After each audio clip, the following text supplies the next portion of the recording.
और अब बात करते हैं यूपी में हुए मिल्कीपुर सीट पर उपचुनाव की, क्योंकि दिल्ली के साथ साथ में भारतीय जनता पार्टी और साथ साथ में समाजवादी पार्टी के लिए ये चुनाव बेहद अहम रहे। जहां बीजेपी के लिए बड़ी चुनौती थी, वहीं समाजवादी पार्टी की भी साख दांव पर थी। जो एक तरफ सनातन का मुद्दा था, दूसरी तरफ सांसद की साख, लेकिन हुआ वही जो जनता ने चाहा।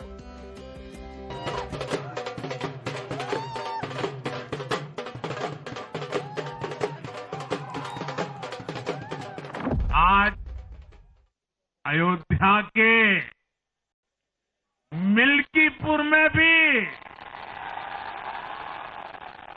भाजपा को शानदार जीत मिली है। अयोध्या के मिल्कीपुर में बीजेपी कार्यकर्ताओं का ये जश्न और पीएम मोदी का ये जोश बताने के लिए बहुत है कि लोकसभा चुनाव में खोई हुई साख को बीजेपी ने फिर से पा लिया है।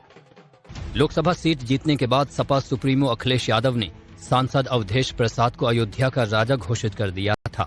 विधानसभा उपचुनाव में अवधेश प्रसाद के बेटे अजीत प्रसाद को टिकट दिया तो बीजेपी ने चंद्रभानु पासवान पर दांव चल दिया।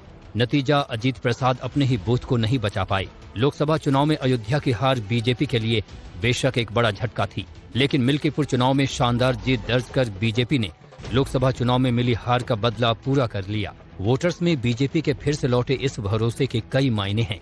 उन्हें योगी के बटेंगे तो कटेंगे पर 100% भरोसा है। सनातनियों की एकता ही विजय का मूल मंत्र है। मिल्कीपुर की जनता योगी आदित्यनाथ के साथ है। लोकसभा में अयोध्या जीत का अहंकार चकनाचूर हो गया है। उत्तर प्रदेश के अंदर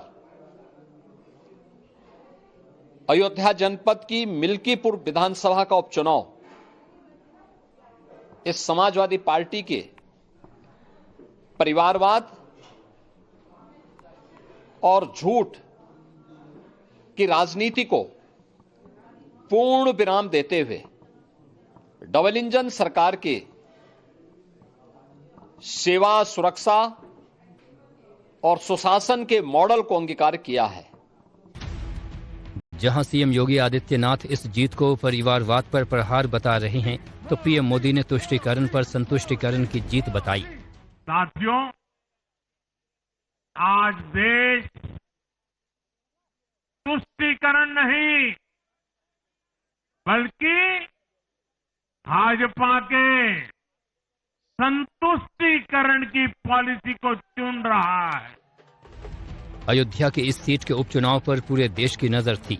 8 महीने पहले जहां बीजेपी को करारी शिकस्त मिली थी, तो वहीं उपचुनाव में वापसी हुई तो रामनगरी में होली जैसा माहौल हो गया। एक और मुख्यमंत्री योगी आदित्यनाथ अपने 6 मंत्रियों की स्पेशल टीम बनाकर मोर्चे पर डटे रहे, विकास और हिंदुत्व का मैसेज देते रहे, तो दूसरी ओर समाजवादी पार्टी ने भी सारे दांव आजमाए। खुद सांसद अवधेश प्रसाद रोते नजर आए। सवाल ये उठा कि क्या ये दांव काम कर जाएगा। हे राम हे माता सीता पुकारते नजर आए प्रेस कॉन्फ्रेंस में। सपा ने लगातार पीडीए का संदेश दिया। संभल को लेकर बयानबाजी की गई, संभल को लेकर एक पोस्टरिंग की गई। महाकुंभ में व्यवस्थाओं को लेकर भी कई सारी बातें कही गई, कई सारे आपत्तिजनक बयान भी दिए गए।